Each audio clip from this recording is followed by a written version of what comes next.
Bon, que vaut une config PC en 2025? Peut-être que vous vous posez également la question. C'est la quête ultime de tout le monde, trouver une machine qui fonctionne, qui est performante et qui rentre aussi dans le budget de chacun. J'avais présenté un PC il y a quelques années pour le montage vidéo et la retouche photo. Aujourd'hui, je refais une nouvelle config PC en collaboration avec Asus. On est dans mon nouveau studio de post-prod. J'ai enfin une petite pièce dédiée, voilà, pour le montage vidéo, pour la retouche photo, pour le travail, globalement toute la partie sur l'ordinateur. Alors c'est déjà un petit spoil, mais vous avez juste ce plan là pour l'instant, je ne vous en dévoile pas plus. La prochaine vidéo, ça sera justement la présentation du nouveau studio. Il y a un nouveau décor, il y a un décor devant moi et là il y a un peu plus de choses à montrer, mais ça je vous le réserve pour la prochaine vidéo, ça arrive très vite. Donc voilà, c'était l'occasion parfaite pour l'équiper d'une nouvelle config PC. Bon, j'avoue que je ne fais pas toujours du montage, ça arrive que je fasse un petit peu le gamer. Donc je vais vous présenter les composants de la machine. On va voir aussi brièvement les différentes étapes pour monter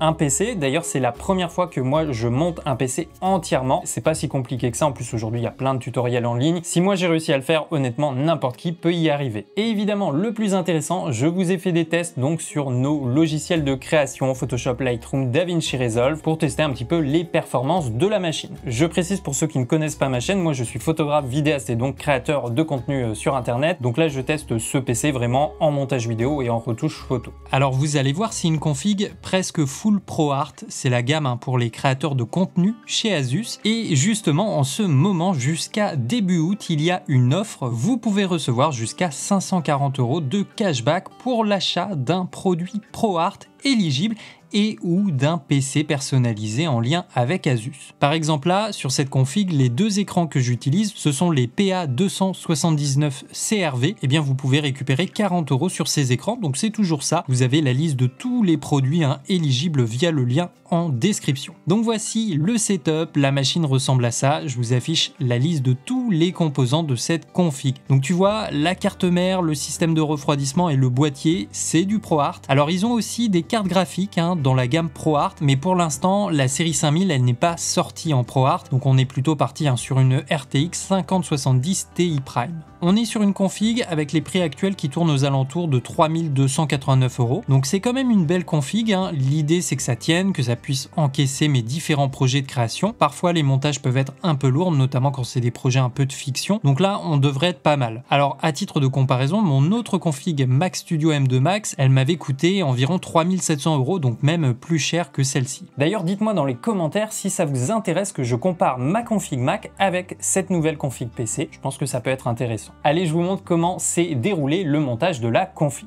Alors on commence toujours avec la carte mère. Donc là c'est la ProArt Z890 Creator Wi-Fi. C'est leur dernière, c'est vraiment du lourd. Tu peux mettre jusqu'à 5 disques NVMe. Il y a plein de petites fonctionnalités pratiques qui facilitent grandement justement la mise en place de la config. Donc première chose, il faut installer le processeur sur la carte mère. Donc là on est sur un processeur haut de gamme. En retouche photo, les logiciels comme Photoshop, Lightroom, ils utilisent beaucoup le processeur. Donc on est parti sur un Intel Core Ultra U9. C'est plutôt une bête de course, avec ça on devrait être tranquille. Donc il faut relever la petite protection sur la carte mère. Il faut juste éviter de faire tomber des choses. Là on a des pins quand même à l'air libre, mais il y a un petit détrompeur. On a également une flèche qui indique le bon sens du processeur. Donc on peut difficilement se tromper. Dans tous les cas, faut jamais forcer. Si ça bloque à un moment, c'est que c'est mal rentré ou que c'est pas dans le bon sens. Ensuite, on enlève le cache et on rabat le petit levier pour verrouiller le tout. D'ailleurs, le cache part en principe automatiquement quand on abaisse le levier. Donc pour l'installation du processeur, c'est aussi simple que ça. Ensuite, j'ai installé la RAM. Donc j'ai deux RAM de 32 Go.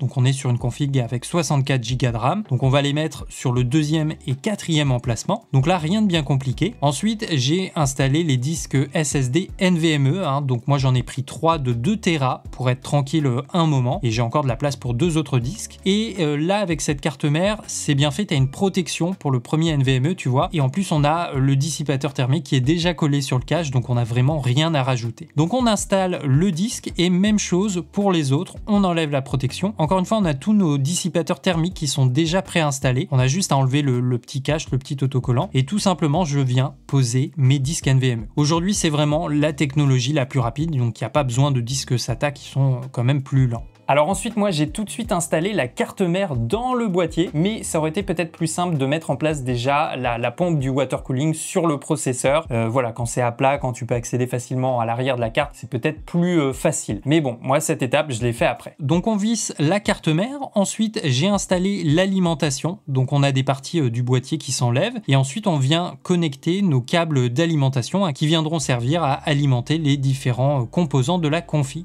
Alors vous allez voir, c'est pas compliqué, hein. Même si on ne connaît pas chaque câble, ils sont bien libellés, donc ça va te dire si c'est le câble pour le CPU ou le câble pour la carte graphique. Ensuite, on remet le boîtier d'alimentation en place, on remet les caches qu'on avait enlevées, et l'idée c'est de relier nos câbles sur la carte mère. En haut à gauche par exemple, c'est l'alimentation pour le processeur, il y a 2 câbles, et pour les câbles restants, il suffit de suivre le manuel du boîtier ou de la carte mère. Alors on arrive à l'étape du water cooling, et là en fait il faut installer un support derrière la carte mère. Heureusement, on y a accès au dos du boîtier, donc c'est bien pensé. Ensuite, j'ai installé la pompe sur le processeur et puis on installe les ventilateurs sur le radiateur. Je passe un peu vite, hein, c'est juste pour vous montrer les différentes étapes. Ensuite, on rajoute la carte graphique. Voilà, on est sur une RTX 5070 Ti Prime. Donc là encore, tout est prévu. Il faut juste retirer les volets sur le boîtier pour laisser passer la carte. Il n'y avait quasiment rien à visser, hein. Là, en plus, c'est pratique. Le système d'accroche est prévu avec le boîtier. Et ce qui est bien aussi, c'est qu'il y a de l'autre côté un bras que tu peux régler pour venir supporter le poids de la carte graphique, et ensuite il faut pas oublier de brancher également son alimentation.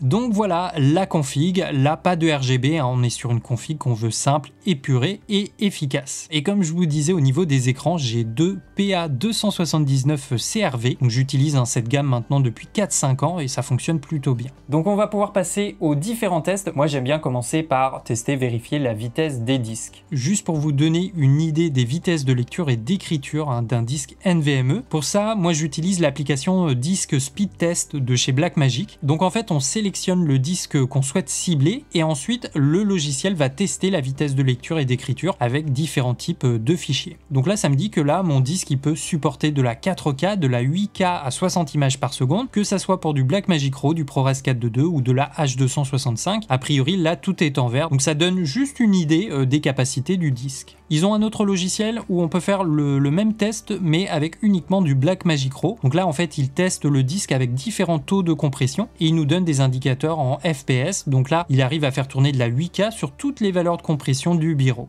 Alors ensuite, je l'ai testé en retouche photo avec Lightroom, donc déjà le catalogue s'ouvre plutôt rapidement, c'est déjà bon signe. Alors avant d'aller plus loin, on peut commencer par aller dans les préférences du logiciel. Déjà on peut regarder ce qui est sélectionné au niveau du processeur graphique. Est-ce qu'il est plus sur le processeur ou la carte graphique? Généralement, pour ces logiciels, on va gagner en performance avec le CPU. Donc là, dans mon cas, je vais plutôt aller sur le mode personnalisé afin d'être sûr qu'il utilise plutôt le processeur que la carte graphique. Et puis éventuellement, il est recommandé également d'augmenter la taille maximale de la mémoire cache. Par défaut, tu vois, elle est à 5 Go. Mais en fonction de la taille de votre catalogue et du poids de vos fichiers, ça sera pas forcément assez. Là, par exemple, pour ce shooting, les RAW de la 7R5, ils pèsent en moyenne 60 mégaoctets par photo, par fichier. Donc c'est quand même assez lourd. Donc minimum, je dirais qu'il faut être sur 10 Go. Alors sur le logiciel, ça a l'air d'être assez fluide. Je peux passer d'une photo à l'autre. Ça s'ouvre rapidement, ça fonctionne. Donc là, par exemple, j'ai retouché ces photos. Il y a pas mal de masques et je peux en rajouter. Tu vois, je peux le manipuler. Ça a l'air d'être fluide. Il n'y a pas l'air d'avoir trop de ralentissement. Alors, je vous montre aussi sur le gestionnaire de tâches avec Lightroom d'ouvert. Là, on est à environ 25-26 Go de RAM en utilisation. Donc, en fait, le logiciel est très gourmand. Généralement, plus tu lui en donnes et plus il va en prendre. Aujourd'hui, je dirais que 16 Go, c'est vraiment un minimum pour de la retouche photo. Je recommanderais plutôt 32 Go pour avoir un peu plus de marge. Évidemment, ça dépend de votre pratique. Si c'est 2-3 retouches de temps en temps, 16 Go de RAM, ça sera suffisant. Mais si vous avez des catalogues avec des centaines, des milliers de photos à retoucher puis à exporter, là, ça peut aider d'avoir un peu plus de RAM. Alors je vous ai fait un test d'export, on est sur un catalogue avec environ 800 photos et là j'ai réglé le JPEG sur la qualité 100, donc la qualité maximale et une résolution de 240. Donc on a un fichier qui va être assez lourd. J'affiche le gestionnaire de tâches, comme ça on peut suivre un peu l'utilisation de chaque composant de la config. Donc on voit que là le processeur est vraiment sollicité, là il n'y a pas de doute, il est à 100%. En mémoire on est à 37-38 Go de RAM, donc c'est même encore plus que tout à l'heure et on voit que le GPU GPU, lui, tourne un peu, mais pas tant que ça. Là, c'est vraiment le processeur qui est ciblé. Donc ça a pris environ 10 minutes pour exporter 800 photos en pleine qualité. En comparaison avec ma config Mac actuelle, ça a pris environ 12 minutes 30. Alors ensuite, j'ai refait le test, mais cette fois-ci, dans les préférences, je suis passé sur le mode auto, où en fait, il privilégie la carte graphique. Donc là, on voit bien que le GPU est sollicité, il y a un pourcentage beaucoup plus élevé. Mais bon, là, j'ai coupé le test assez rapidement parce que, en fait, c'était beaucoup plus long. À 4 minutes, j'avais même pas fait un dixième de l'export. Donc, il vaut mieux pour Lightroom cibler le processeur.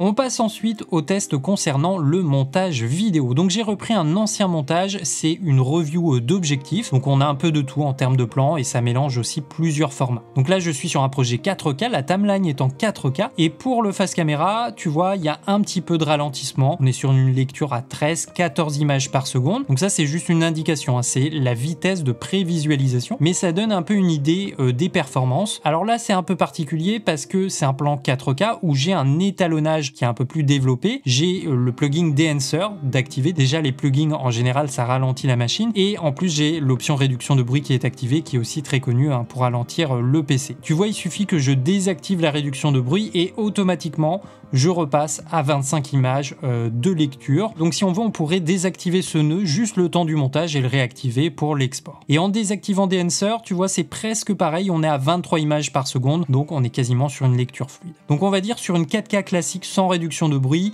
vous pouvez lire le plan 4K sans ralentissement, ça veut dire sans faire de rendu et sans créer de proxy. Alors après, il y a quelques techniques pour regagner en vitesse de lecture, c'est celle que je donne à chaque fois. Tu peux descendre la qualité de prévisualisation. Donc si je passe sur 1,5, donc la qualité juste d'en dessous, là aucun souci, je lis ma timeline 4K avec tous mes effets, avec tout mon étalonnage d'activé, sans ralentissement. Donc ça c'est une solution, ça impacte vraiment que la prévisualisation. Et l'autre méthode, c'est tout simplement de passer la résolution de la timeline en Full HD, juste le temps du montage et de repasser en 4K pour l'export. Allez, je vous ai fait aussi quelques tests d'export. Donc j'ai lancé l'export de la timeline qu'on vient de voir, d'accord, j'ai ouvert le gestionnaire de tâches, donc tu vois c'est bien le GPU là qui travaille beaucoup, et évidemment sur DaVinci Resolve pour un export, là ça va être notre carte graphique Nvidia qui va être principalement sollicité. On a un peu de mémoire, pour l'instant on est à 16 Go d'utilisation. Je rappelle, on est sur une timeline 4K et la timeline fait à peu près 10 minutes. Donc l'export a duré 15 minutes. Moi je trouve que c'est pas mal pour voilà, une timeline de 10 minutes en 4K. On est sur le débit maximal et il y avait quand même pas mal d'effets, réduction de bruit, un plugin Dehancer sur l'étalonnage. Donc tout ça, ça ralentit évidemment les temps de calcul. Donc 15 minutes pour moi c'est bon. Évidemment après il faudrait le comparer avec autre chose. Alors ensuite j'ai fait un autre test avec des encodeurs différents. Tout à l'heure j'étais sur l'encodeur auto, tu vois là j'ai mes différents types d'encodeurs. Donc là moi j'ai fait un premier test avec l'encodeur Nvidia, puis le Intel, puis le mode natif, et tu peux voir qu'au niveau des temps d'export, on est quasiment sur la même chose, à 2-3 secondes près, on a quasiment la même chose, donc a priori là ça n'a pas trop impacté les performances au niveau de l'export. Alors je vais vous faire également un test de défilement de la tête de lecture, je vous l'avais pas fait, j'ai changé de projet, je suis sur la review du Lumix S1.2, donc c'est un projet, une timeline qui dure à peu près 23 minutes. On est sur une timeline 4K, d'accord, 3840 par 1920. Et voilà, je vous fais juste un petit test de défilement de la tête de lecture. Donc, tu vois, il y a eu un petit ralentissement juste là parce que c'est le fameux face cam où on est un petit peu ralenti sur la prévisualisation. Mais autrement, tu peux voir que c'est quand même assez fluide. Il me passe de plan en plan. Donc, ça fonctionne. Là, c'était juste pour vous montrer qu'à ce niveau-là, a priori, c'est plutôt fluide. Et donc, j'ai fini par exporter cette timeline, d'accord. Donc, c'est la review du Lumix S1.2, timeline de 23 minutes. On est sur de la 4K en mode encodeur auto, H265, QuickTime, qualité automatique maximale, et ça a pris environ 26 minutes pour une timeline de 22 minutes. Pour moi, c'est acceptable. Après, encore une fois, il faudrait comparer cette donnée avec autre chose. Dites-moi dans les commentaires si ça vous intéresse que je fasse la comparaison avec mon Mac. Donc voilà pour cette config orientée Asus ProArt. C'est une gamme que j'aime beaucoup. Ils ont des boîtiers, des cartes mères, des cartes graphiques, des refroidissements, des écrans, des PC. On commence à avoir tout un écosystème. Là, ce qui est bien, c'est que je relie mon PC à mon écran principal en DisplayPort et j'ai branché également le deuxième écran en chaîne. Donc j'ai un autre câble display qui est relié entre les deux écrans. Alors les deux composants, je dirais un peu forts de cette config, c'est le processeur qui est plutôt haut de gamme et la carte mère, donc la Z890 créateur Wi-Fi. On a du PCIe 5, on peut connecter jusqu'à 5 disques NVMe, pour l'instant j'en ai mis 3. On peut utiliser de la DDR5 au niveau de la RAM et c'est vrai qu'au niveau de la connectique on a du choix. Il y a 6 ports USB 10 gigabits par seconde à l'arrière, on a 2 ports Thunderbolt 5 et un port Thunderbolt 4. Et puis il y a même la Wi-Fi 7, donc on est plutôt bien servi. Donc voilà pour la présentation de cette nouvelle config PC. Bien sûr on est plutôt sur une config qui tend vers le haut de gamme et encore au niveau de la carte graphique on n'est pas sur une 5080 ou une 5090, là les prix se seraient envolés. Mais en fonction des gammes, des choix des composants, on peut voilà descendre un petit peu les prix. Moi je suis parti sur 64 Go de RAM, mais on peut partir sur 32 Go de RAM, c'est déjà pas mal. On peut prendre un seul disque NVMe, même si 2 c'est quand même un petit peu plus confortable, et on pourrait aussi descendre la gamme donc du CPU par exemple et de la carte mère. Là clairement avec ce genre de config, on peut ouvrir 2-3 logiciels en même temps, pas de souci. On peut faire de la retouche photo sur des catalogues assez conséquents, on l'a vu, et du montage vidéo en 4K, aucun souci. On n'est même pas obligé de faire des proxys ou encore de créer des fichiers de rendu. Maintenant évidemment ce qui fait une bonne machine, c'est sa fiabilité, sa stabilité dans le temps. Donc je vous ferai peut-être une autre vidéo un peu plus tard pour voir si mon avis a évolué. Maintenant c'est à vous de jouer dans les commentaires, je suis curieux de connaître votre config actuelle. Est-ce que vous êtes sur une config PC? Quels sont les composants? Est-ce que vous en êtes satisfait? Est-ce qu'il y a des petites lacunes, des petites difficultés, ou est-ce que ça tourne parfaitement bien? N'hésitez pas à faire un retour d'expérience, je pense que ça pourra intéresser tout le monde. Et je vous invite encore une fois à me dire si une comparaison entre ma config Mac et ma config PC, même si c'est pas exactement la même chose, mais on est sur un budget qui est pas si éloigné entre les deux configs, donc je pense que ça peut être intéressant. Et puis je rappelle, vous avez le lien en description vers l'offre cashback d'Asus pour des produits éligibles ProArt. Ça peut monter jusqu'à 540 €, c'est toujours ça de prix. Voilà pour cette vidéo, j'espère que ça vous a plu. La prochaine, ça sera la présentation du studio, du décor qu'il y a devant moi, un petit peu plus là en plan large, ce qui se passe au niveau du bureau, et puis je vais vous montrer évidemment un petit peu les accessoires, les périphériques que j'utilise, que je vous recommande. On va même parler un peu de lumière, comment éclairer justement un setup post-prod, comment s'éclairer pour un face caméra dans un lieu qui est pas si grand. Voilà, moi c'est Benjamin, vous êtes sur la chaîne Derrière la caméra, et on se dit à tout de suite sur la prochaine vidéo.